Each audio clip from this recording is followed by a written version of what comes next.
İstiğfar ne demektir? İstiğfarın belli bir vakti var mıdır? Yoksa o her zaman mülahazalara emanet bir nedamet ifadesi midir? İstiğfar için belli bir usulden bahsedilebilir mi? İstiğfar o mevzuda kullanılan kip ve kelime itibariyle Allah'tan yarlıganma, dileme demek oluyor.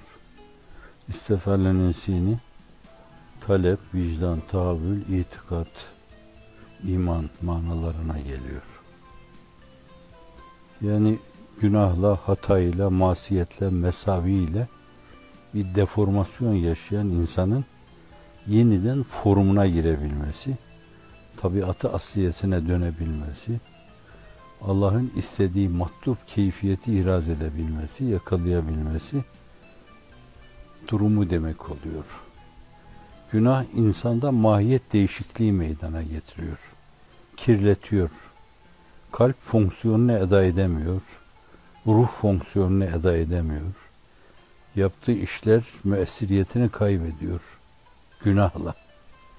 Günahla insan Allah'tan uzaklaşıyor. Günahla insan küfre yaklaşıyor. Her bir günah içinden küfre giden bir yol vardır. Sözünü hatırlayın. Günah kalpte bir leke meydana getiriyor. İstiğfarla silinmezse şayet diğer lekelere davetiyedir, çağrıdır.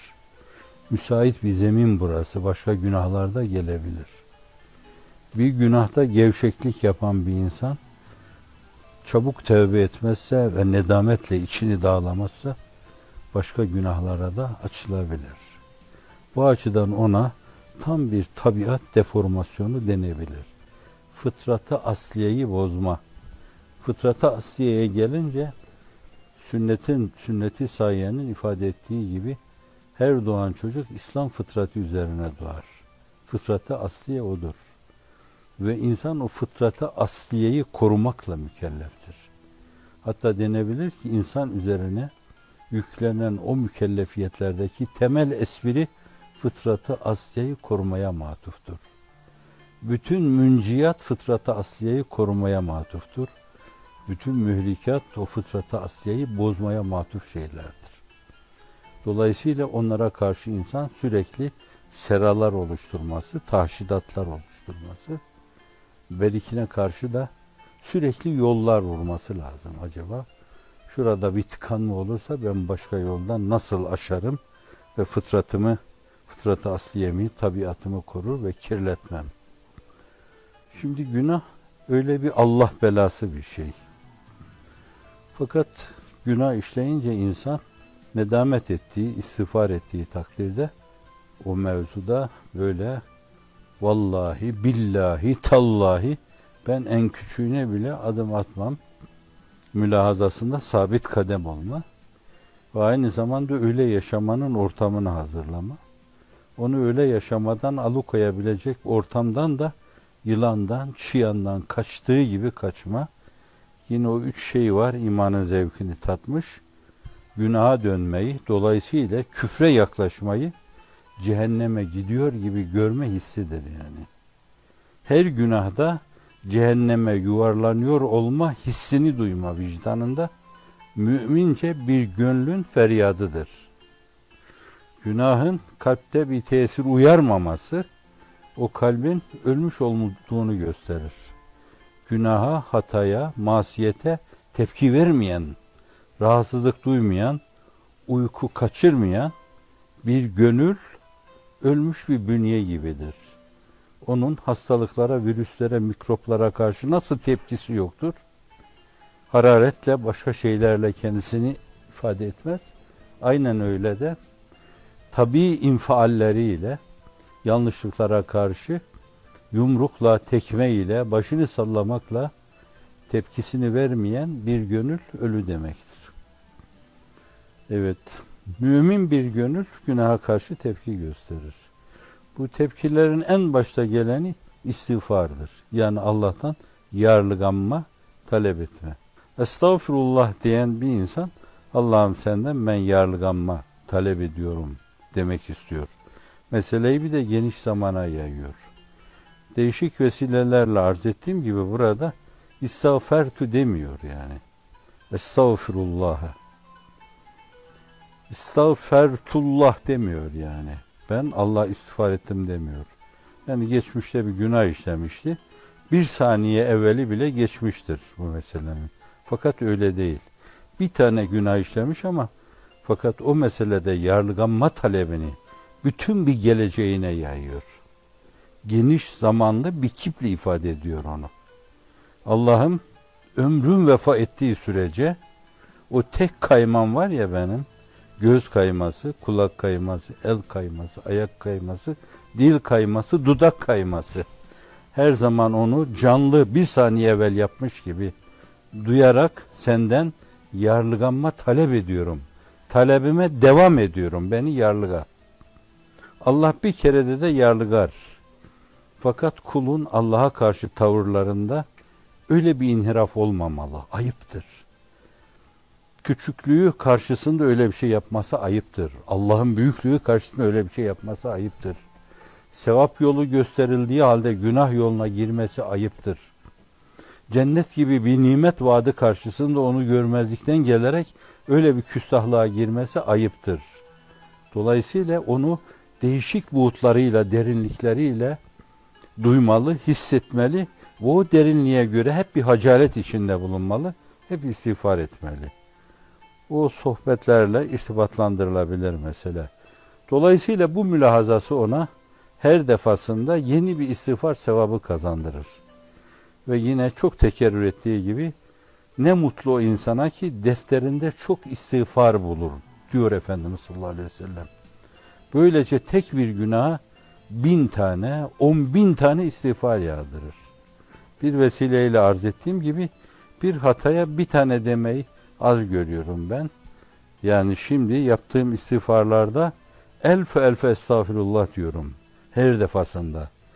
Ve zihnimi belli bir derinliğe açarak o 1 milyonu birden duymaya çalışıyorum. Elfe estağfirullah. Yani bir, bu hataya sana karşı olduğundan dolayı, benim gibi küçük, küstah her şeyle sana muhtaç birinden dolayı, birinden meydana geldiğinden dolayı bir estağfirullah değil, 2 değil, 3 değil, 4 değil, 5 değil, 100 değil. Sen bir kereyi bile kabul buyursan, bir kereyle bile bağışlasan, bir kereyle bile arındırsan, temizlesen, pirupak eylesen, fakat ben bu mülahazalara binaen, yani senin büyüklüğün, azametin, benim sorumluluğum, sana karşı hukukum, riayet etmem gerekli olan haklar, bu zaviyeden milyon estağfurullah demek hakkımdır.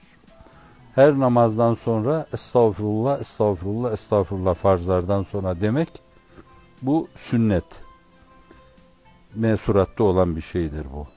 Şimdi düşünün, siz namaz kılıyorsunuz, Allah'a en yakın bir konuma ulaşıyorsunuz. Başınızı yere koyduğunuzda en yakın durumu ihraz ediyorsunuz. Cenab-ı Hakk'ın en sevdiği ibadeti icra ediyorsunuz. Ve fakat ondan sonra estağfurullah diyorsunuz. Bir yanı bunun, namaz gibi bir ibadette hala böyle kendi dünyanızda dolaşıyorsanız, kendi hesaplarınız arkasında koşuyorsanız, bu bir miraç sayılan namazda Allah'a karşı saygısızlıktır. Efendimiz sallallahu aleyhi ve sellemin El-Hüccetü Zehra'da duyulduğu gibi o mesele, miracındaki manalar duymaya çalışılmalı.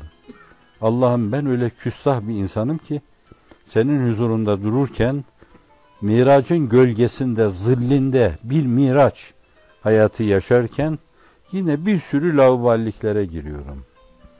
Kendime takılıyorum. Kendi hesaplarımın arkasından bir deli gibi koşuyorum.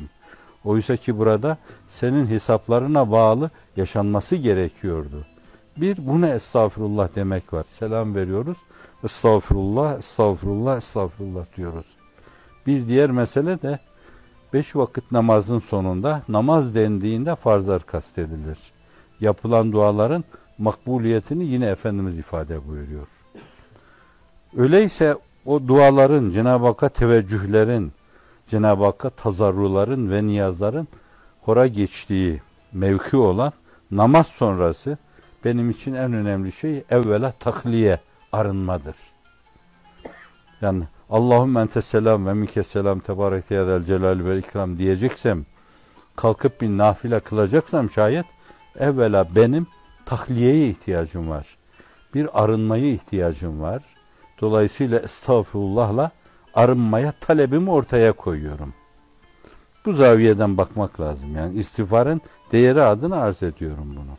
Burada da bu son noktada da ifade edildiği gibi 5 vakit farzlardan sonra estağfurullah çok önemli ki biz 3 defa estağfurullah, estağfurullah, estağfurullah diyoruz. İsterseniz her estağfurullah dediğimizde Hazreti Bediüzzaman gibi 1000'ini birden kastedebiliriz.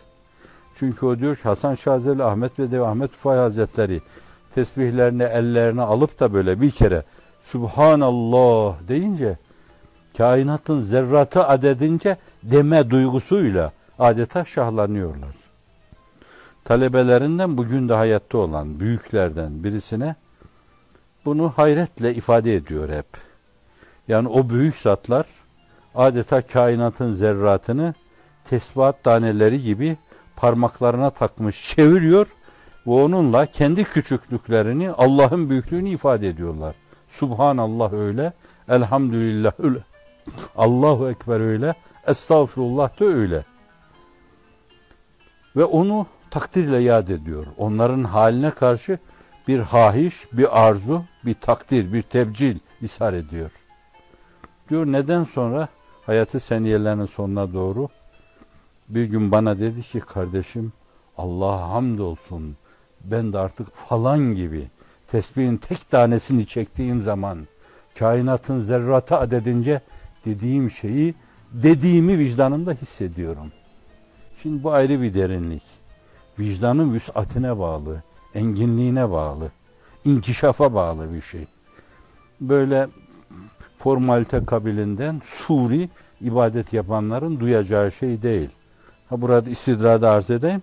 Onlar kurtulamazlar, cehenneme giderler. Cennetten nasipleri yok demek değildir. Fakat Allah karşısında derinleşmenin sınırı yoktur. Ve bu kadar yeter diyemezsiniz. O namütenahidir. Onun karşısında yapılan şeyler de namütenahiye bağlanmalıdır. Ya bu manada yani. Elhamdülillah ben artık şimdi Subhanallah derken bütün zerratı kainat adedince dediğimi vicdanımın enginliğinde, ruhumda duyuyorum diyor. Budur. Şimdi hakiki bir mümin öyle 3 defa estağfurullah derken onu vicdanında zerratı kainat adedince de duyabilir. Herkes seviyesine göre duyabilir. Bazıları riyazi yaşarlar onlar. 1, 2, 3, 4, 5 matematik hayatlarına hakimdir onların. Bazıları hendesi yaşarlar. Onların büyümeleri 2, 4, 8, 16 falan böyle yükselerek gider. Hendesi genişleme içinde gider. Bazıları bütün riyazi mülahazaların, hendesi mülahazaların üstünde bir enginlikle Allah'a doğru açılmaları vardır. İnkişafları vardır. Şimdi namazın, 5 vakit namazın sonu istiğfar için çok önemli bir yer. Fakat zannediyorum Kur'an-ı Kerim ondan daha önemli bir yere işarette bulunuyor. Kalilen ma yehceun ve bil esharihum yestağfirun diyor. Müminleri evsafı aliyeleriyle vasfederken bir taraftan bu hakiki müminleri meleği alanın sakinlerine, ruhanilere, meleklere duyururken bütün gelmiş ve gelecek müminlere duyururken bakın hakiki müminler işte böyledir derken bir diğer taraftan da aynı zamanda hakiki müminlere bir hedef gösteriyor.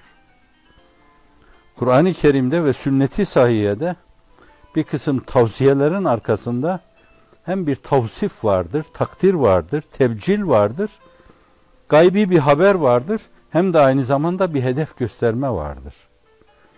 Yani seherlerde kalkıp istiğfar eden, yana yakıla içini Allah'a döken, başını seccadeye koyan ve bazen başını oradan kaldırmayı unutan insanlar bunlar tebcil ediliyor.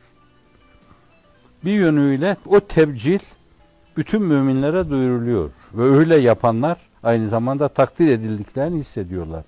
Bir diğer taraftan da müminler böyle olmalı deniyor. Onlara hedef gösteriliyor. Öyleyse seherler istiğfar eder insanların bir yönüyle istiğfar edeceği dakikalar. Yani geceler, herkesin uykuya daldığı bir anda, hiç kimsenin sizi duymadığı, duyamayacağı zamanlarda, saatlerde, dakikalarda kalkıp samimi teheccüd namazı kılma veya 2 rekat gece işte Rabbimize karşı ubudiyetini arz etmek ki gece namazları, teheccüd namazı berzah hayatının aydınlanmasına vesile bir namaz. Evkat-ı Hamse'nin 5 vakta veçhi tahsisi anlatıldığı yerde teheccüdün baktığı noktanın da berzah hayatı olduğuna işaret ediliyor orada. Hatırlayacaksınız bunu. Hiç kimsenin sizden haberdar olmadığı o dakikalarda kalkıp istiğfar etme, istiğfarın hora geçtiği yerlerdir. Çok önemlidir. Kalbiniz yumuşadığı zamanda, günahınızın ağırlığını içinizde hissettiğiniz zaman, heyecanlarınız köpürdüğü zaman, kurbet esintileri var demektir. O mevsimi de çok iyi değerlendirmek lazım. Bu da ayrı bir şey. Bir diğer mesele, her türlü kaymanın, sürçmenin, yanlış hareketin, yanlış davranışın hemen arkasında bir dakika dahi kirli yaşamamak için, kirli yaşayıp ruhi hayatınızı kirletmemek, zihninizi kirletmemek için hemen istiğfara yürümeniz, hemen Cenab-ı Hakk'a yönelmeniz, istiğfarın önemli vakitlerindendir. Bunun dışında da değişik zamanlarda ne zaman isterseniz aklınıza günahınız geldiğinde bir kenara çekilir. Ya diz çöker Cenab-ı Hakk'a usulünce istiğfar yaparsınız veya başınızı yere kor estağfurullah dersiniz. Nitekim orada da deniyor yani. La ilahe illa ente subhaneke inni kuntu minez zalimin diyebilirsiniz. İnne messeniyeddur ve ente erhamur rahim diyebilirsiniz. Rabbi gfir verham ve ente hayrur rahim diyebilirsiniz.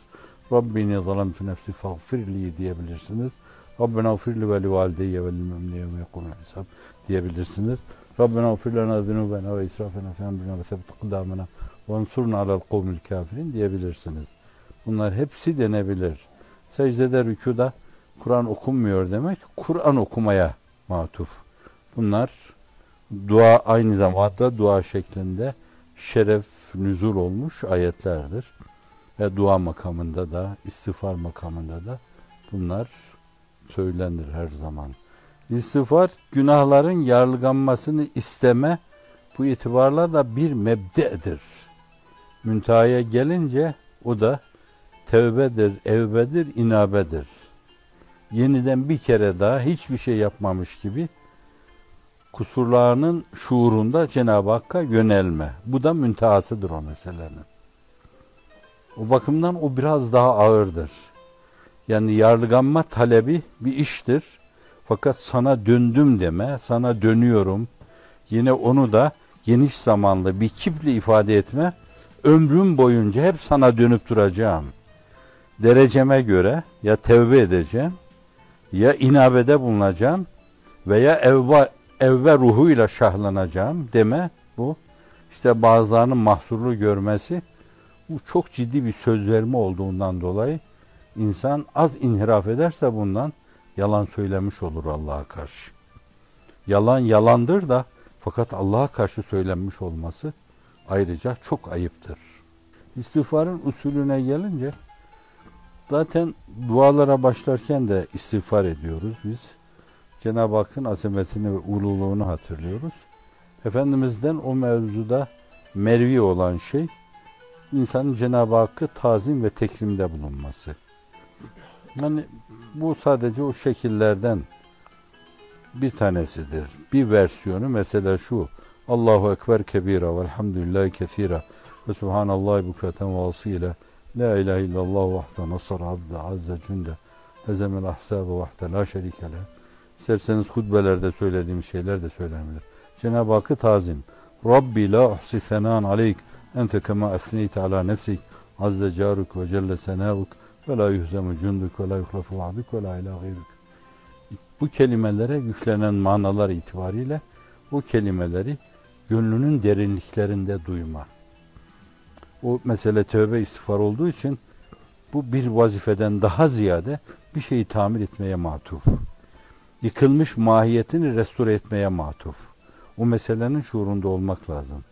Bir şeyi baştan yaparken bildiğiniz gibi yaparsınız. Ben bunu şöyle elden çıkaracağım dersiniz. Fakat meseleyi fıtrata asliyeye ircaya gelince o bir restorasyondur.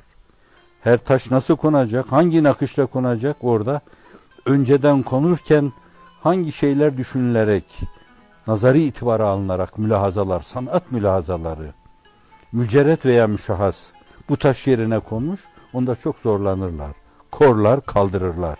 Bu itibarladır ki tövbe ve istiğfarda şuur esastır. Şuursuzca yapılan şeylerde yalan olma ihtimali vardır.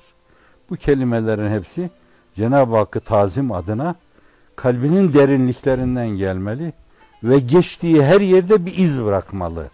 İnsanın kalbi ürpermeli. Ondan sonra selat-ı selam Allah'ın kabul buyurduğu bir duadır Efendimiz'e. Onun reddedilmesi söz konusu değildir. Onda Efendimiz'i takdir, tebcil vardır. Cenab-ı Hakk'ın rahmetinin onun üzerine sağanak sağanak yağmasını isteme vardır.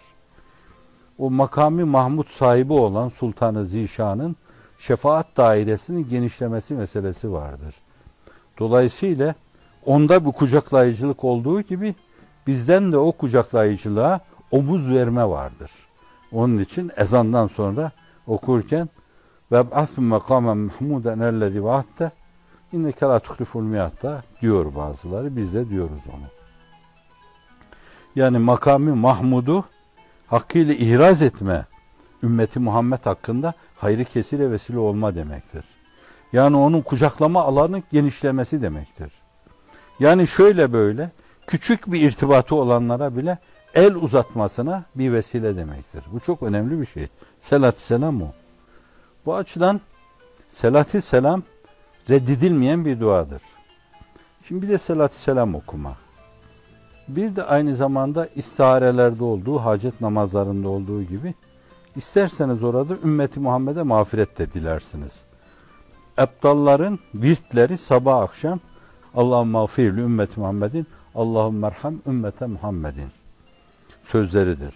Ama siz isterseniz şu ilaveyi de yapabilirsiniz. Allahümme mağfirli ve mağfirli ümmeti Muhammedin, Allahümme merhamni ve erham ümmete Muhammedin diyebilirsiniz. Yani kendinizi öne çıkarabilirsiniz orada. Çünkü herkesten daha ziyade bizim yarlıganmaya ve merhamete, mazhariyete ihtiyacımız vardır. Bunların hepsini birer dibace, birer mukaddime sayabilirsiniz. Ondan sonra da diyor ki Efendimiz sallallahu aleyhi ve sellem başını yere kor diyor. Hani böyle bir dibaceden sonra Ya hayyu ya kayyum bi rahmetike estağif eslih li şe'ni kullehu ve la tekinli ila nefsi tarfete ayn diyor. Yoruluncaya kadar diyor. Orada adet vermiyorlar. Yani gücü yeten 100 defa der. Saymamalı onu. Yani o mevzuda içine bir itminan geleceği ana kadar, adeta böyle arındığını hissedeceği ana kadar Ya hayyu ya kayyum bi rahmetike estağif eslih li şe'ni kullehu ve la tekinli ila nefsi tarfete ayn. Bazıları şu ilaveyi de yapıyor. Ve la akalle min zalik. Ey hayy kayyum olan Allah'ım, senden yardım diliyorum ve beni göz açıp kapayıncaya kadar nefsimle baş başa bırakmamanı istiyorum, diliyorum. Hatta ondan da az bir zaman beni benimle baş başa bırakma diyorum. Bunu söylemesi tam bizim camilerde yapılan istiğfar, o seyyidül istiğfar dediğimiz şey, o da bu arada söylenebilir. Söylenilebilir yani. Allahümme ente rabbi la ilahe illa ente halakteni ve ana abduke ve ana ala ahdike ve abdike ebu leke bi ni'metike aleyye ve ebu biden mifafirli zunubi fe innehu la yafirli zunubi illa ent. Bir de bir husus daha var yani belki denecek şeylerden. Hazreti Ebu Bekir Efendimiz sallallahu aleyhi ve selleme diyor ki ya Resulallah bana bir dua öğret onu namazda söyleyeyim diyor. Efendimiz de ona şu duayı öğretiyor. Bu namazın secdesinde okunabileceği gibi tahiyyattan sonra da okunabilir.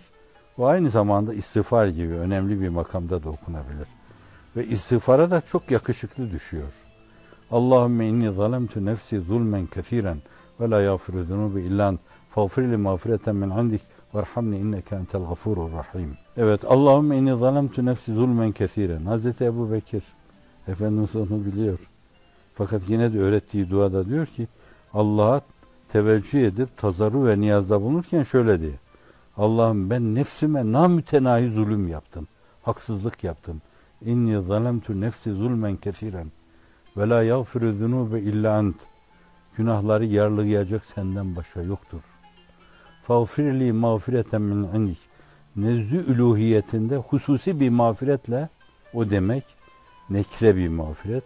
Nezdü üluhiyetinde sürpriz olarak muhafaza buyurduğun, tuttuğun mağfiretle beni mağfiret eyle. Sürpriz. Burada da ben şunu seziyorum. Yani benim böyle sıradan mağfirete liyakatım olmayabilir. Fakat nezdü üluhiyetinde sürpriz mağfiretlerim vardır. İşte o mağfirete beni mazhar eyle. Ben onu seziyorum.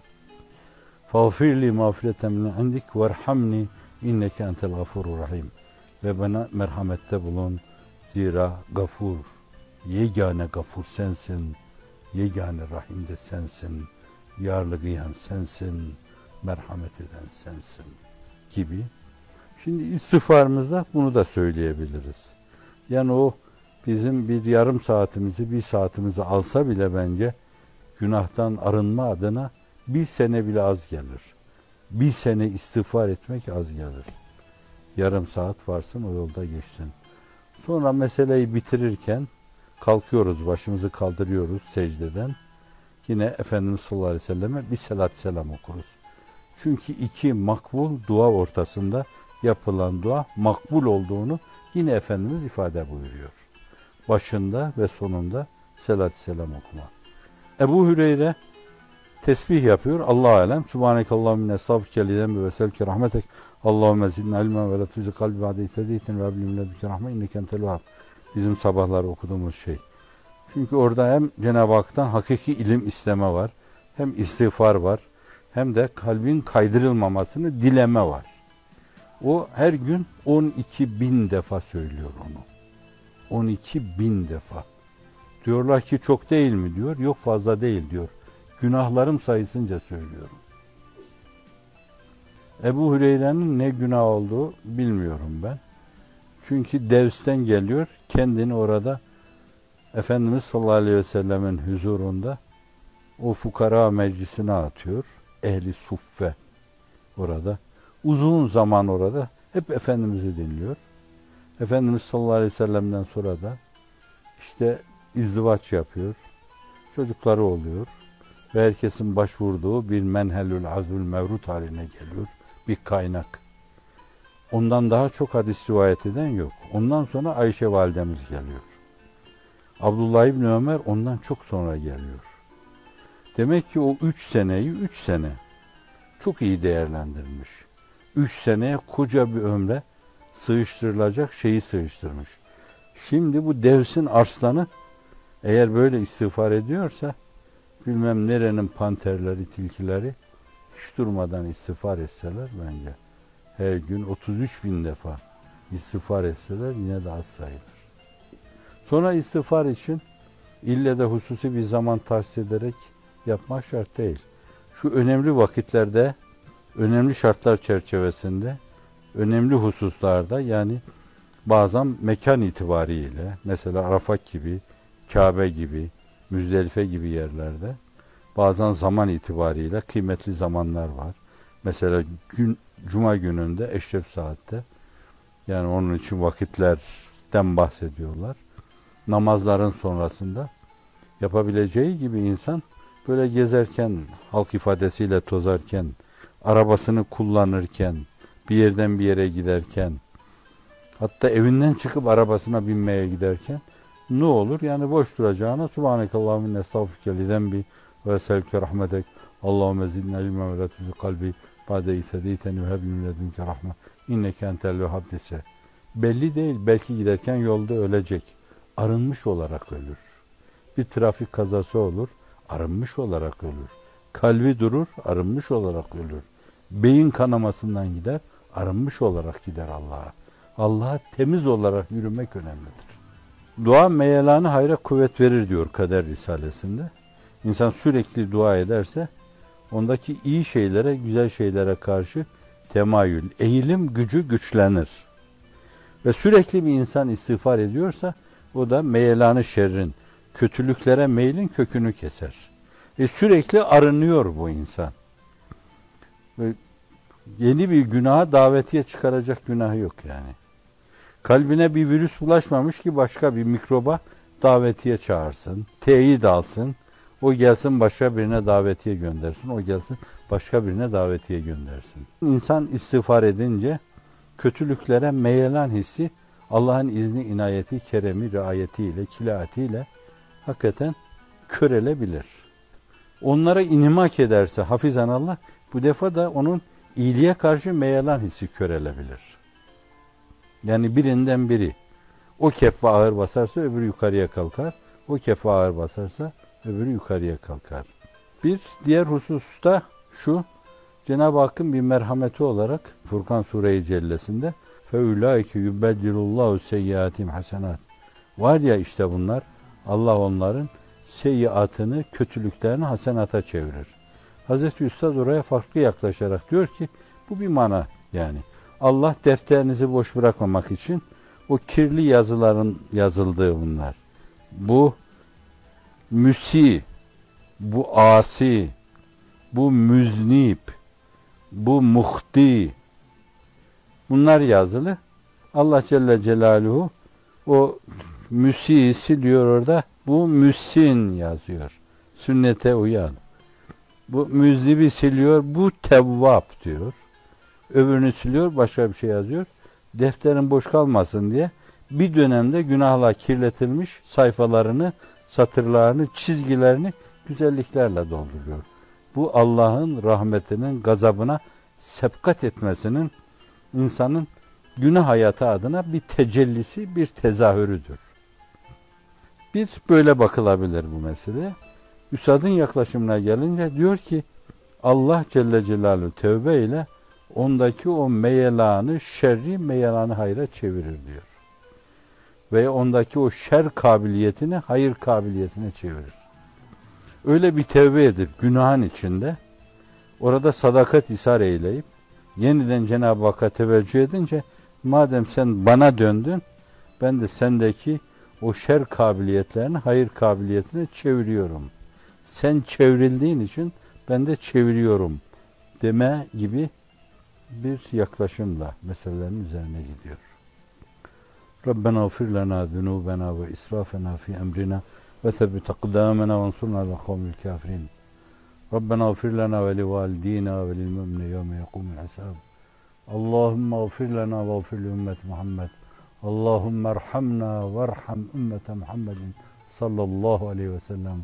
Allahümme gfir lana ve gfir li cemi sahabeti ve tabi'in ve etbaim ve li e'immeti din ve li müştehidin ve li müceddidin ve lil ulemâil amilin ve lil umerâil adilin ve li cemil evliya ve asfiya ve ebrâr ve mukarrabin ve li meşâyihin ve li meşâyihin ve li hulefâihim ve li hulefâihim ve li esatizim ve li esatizim ve li telamizihim ve li telamizihim ve li âbâina ve ummahatina ve ecdadina ve ceddatina ve amamina ve ammatina ve ahvalina ve kalatina ve li ihvanina ve ahavatina ve astıkayna ve sadaikina ve ahibbayna fi kulli enhayil alem minel mütevelline vel mütevelliyat ve talibine ve talibat ve raidine ve raidat. Amin.